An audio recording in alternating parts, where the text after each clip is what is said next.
Bonjour, ici Thierry Samla de PMML. Aujourd'hui, je parle des statistiques de marché du mois de juillet 2025 pour le multilogement dans la province de Québec.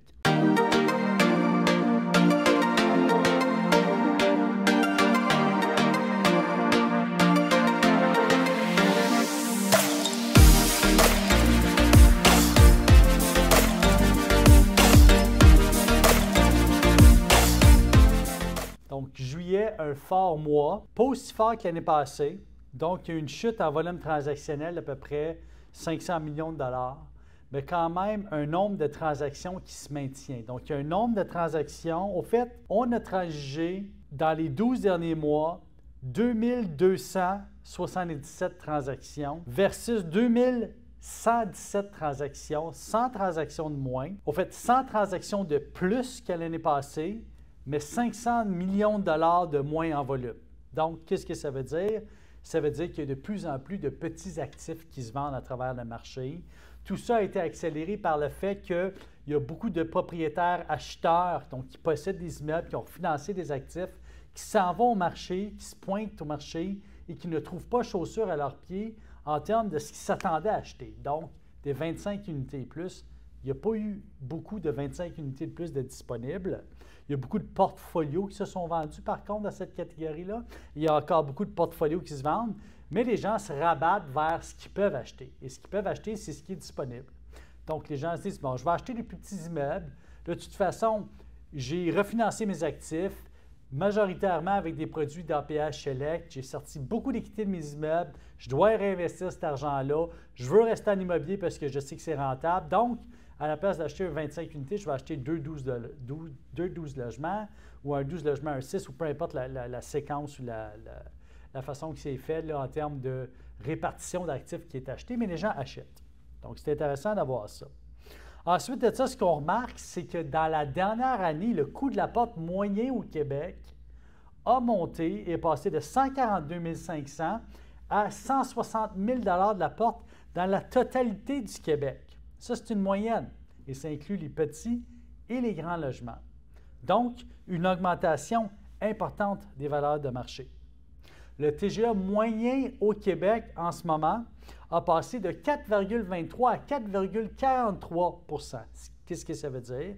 Ça veut dire que les actifs sont moins rentables qu'ils étaient dans le temps. Pourquoi?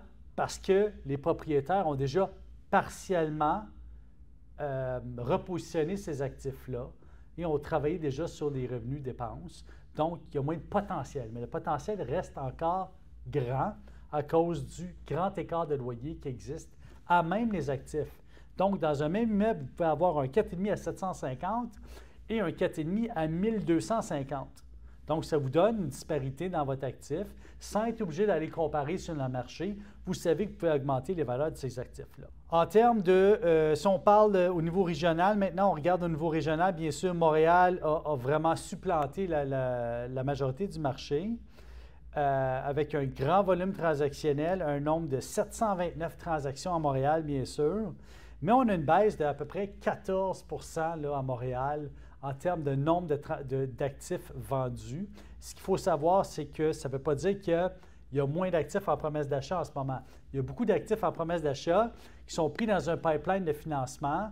On a eu énormément de financements là, qui ont été octroyés au mois de juin, mai, et qui se sont traduits par des transactions immobilières qui se sont concrétisées au mois de juillet. Mais il y a beaucoup d'actifs qui sont pris dans le pipeline transactionnel, c'est-à-dire qui sont au stade de financement, soit que le financement est octroyé, ou soit que les propriétés ne sont pas encore notariées, ou soit qui sont en voie d'être financées parce que les certificats SCHL ont été obtenus. Donc, fort intéressant de voir que le volume est très fort encore dans ce qui est dans le pipeline, même s'il y a moins de transactions qui ont été notariées. Maintenant, parlons de transactions immobilières, puis je veux apporter votre attention sur les régions. Et là, j'ai demandé à mon équipe d'analystes ici de travailler un peu sur ce qui était régional, bien sûr, de me sortir mon top 10 mensuel multilogement pour l'île de Montréal, mais regardez aussi voir ce qui se passait provincial. Et ce qui est ressorti de ça, c'est qu'il y a beaucoup de portfolios qui se sont vendus. Là, j'aimerais vous parler d'un portfolio de 4 immeubles de construction 2018 à Saint-Jean-sur-Richelieu. Donc, Saint-Jean-sur-Richelieu, un secteur à basse densité, mais qui géographiquement a beaucoup de... tu sais, Saint-Jean, la façon que c'est positionné géographiquement, il y a beaucoup de trafic, il y a beaucoup d'industrie. C'est une ville en développement. On sait, Saint-Jean-sur-Richelieu, c'est une amalgamation de plusieurs sous-municipalités. Et là, on parle de 4 immeubles qui se sont transigés à un prix moyen de la porte à 328 000 de la porte, à peu près. Fait que 328 000 de la porte pour une construction 2018, fort intéressant de payer ça dans un marché où est-ce que techniquement, on paierait à peu près 100 000 de la porte de plus aujourd'hui l'acheter et qui a un fort potentiel d'augmentation du volume en termes de prix de la porte.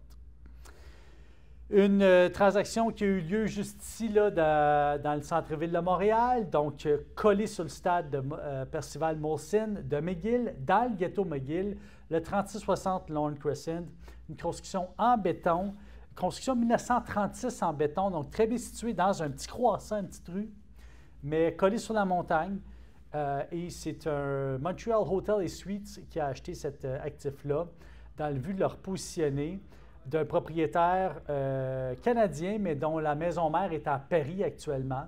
Donc, un acheteur international qui avait acheté l'actif à travers une de ses filiales canadiennes et qui le vend maintenant à Montreal Hotel & Suites, qui est spécialisé bien sûr, dans tout ce qui est hôtellerie, mais également dans du long-term stay, donc pour étudiants. Donc, des endroits où les étudiants peuvent venir avoir des services et être à proximité de l'Université McGill. Est-ce que vous êtes bien assis? 29 unités, 5 étages, 436 000 la porte. Si vous avez un actif bien situé, vous pouvez demander le plus haut dollar. Pourquoi? Parce qu'ici, il faut comprendre qu'en termes de revenus nets, Montreal Hotel & Suites va complètement transformer cet actif-là et aller chercher son plein potentiel avec la location à moyen-court terme, si on veut. Pas mensuel, mais probablement à moyen-court terme. Je ne leur ai pas parlé, mais c'est généralement le modèle qui est appliqué dans la région. 2 immeubles qui ont été plusieurs fois sur le marché, situés à Rosemont, pas très loin des axes de Mont-Royal et aussi d'Iberville. Des immeubles avec des plus petits logements, mais situés en face d'un parc, directement en face du parc Pélican. Vous savez, le parc Pélican, il y a déjà des immeubles de forte taille autour de ce parc-là, d'autres qui sont en construction. Rosemont ayant une forte attractibilité au niveau de tout ce qui est familial, beaucoup de services près du centre-ville de Montréal, des voies de vélo pour aller au centre-ville de Montréal facilement, pas loin, bien sûr, du parc olympique, pas loin également du parc La Fontaine, collé sur le plateau.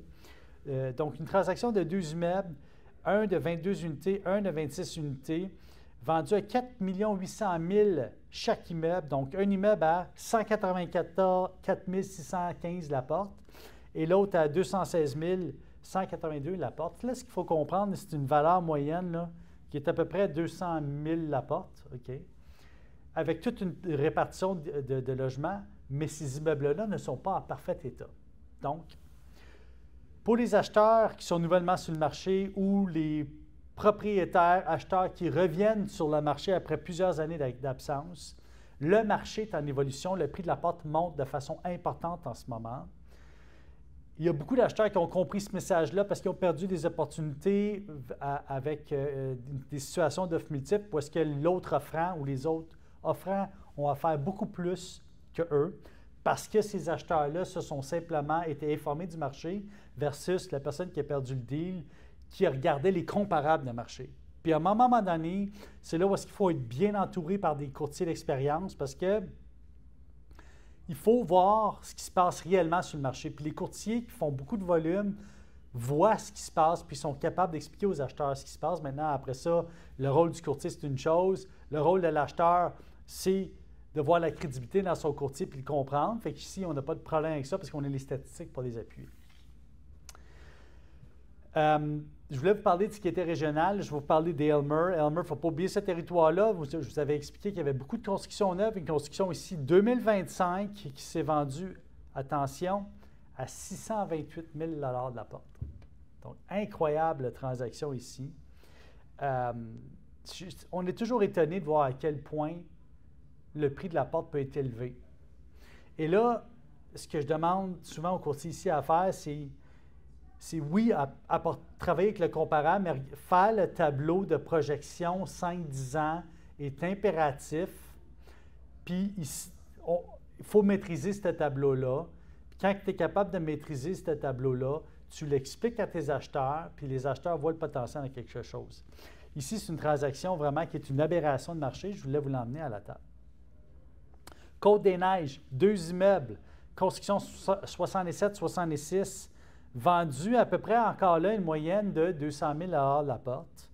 Donc encore là, Côte-des-Neiges, plusieurs petits logements, plusieurs plus grands logements, une répartition de logements, mais avec beaucoup plus de petits logements à Côte-des-Neiges.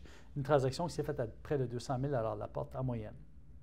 Allons du côté de Maniwaki, donc quand même un territoire bien isolé. Encore là, une construction 2025. Regardez là, il y a beaucoup de constructions neuves où est-ce que les projets étaient prévus, où est-ce que les constructeurs ont trouvé des terrains moins chers en région puis qui vendent à bon prix à des acquéreurs. Et là, on parle ici, je vais aller chercher ma transaction, Maniwaki, 234 375 la porte. Donc, près de 235 000 la porte. Très, très abordable. Bien sûr, on est à Maniwaki, fait qu'il faut être capable de faire une projection de revenus futurs qui fait du sens pour être sûr qu'on paye le bon prix. Mais à ce prix-là de la porte, c'est 100% logique d'acheter un immeuble qui est neuf, qui n'aura pas de dépenses en capital importantes à faire pendant 15-20 ans. Allons du côté de Drummondville. Drummondville, il ne faut pas oublier, c'est au centre du Québec, avec Victoriaville, où est-ce qu'il y a le plus de bassins de population concentrés. C'est ce qui est plus urbain. Puis ici, on a une transaction de 4 immeubles, 12 logements par immeuble, vendus à 1 850 000 par immeuble, soit près de 154 000 $ de la porte. Très abordable quand on regarde par rapport à ce qu'on peut acheter ailleurs. Fait que là, il y a une question de mise de fonds aussi. Fait que, quand vous faites vos acquisitions comme acheteur, ce que vous devez regarder, c'est ma mise de fonds, elle peut m'acheter quoi et où.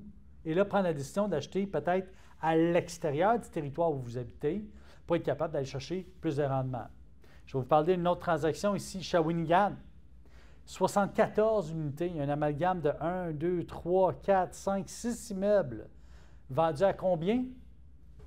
100 000 $ de la porte pour Shawinigan. Encore là, regardez l'acheteur. Imaginez la mise de fonds qu'il a mis à 100 000 $ de la porte. C'est une mise de fonds minimale pour acquérir 74 unités. Après ça, c'est à l'acheteur de définir qu'est-ce qu'il va offrir comme service à ses clients, locataires, pour se démarquer dans le territoire. Mais c'est logique. Fait que si vous avez une mise de fonds, regardez combien de portes vous pouvez acheter et dans quel territoire. Puis bien sûr, si c'est un peu plus loin, ce n'est pas plus grave si vous prenez un gestionnaire.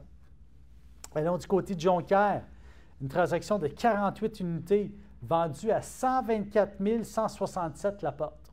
Donc, une transaction de 5 960 000. Jonquière, beaucoup d'immeubles qui sont disponibles pour les locataires là-bas. Là, encore là, il faut savoir différencier ses services, avoir son propre modèle.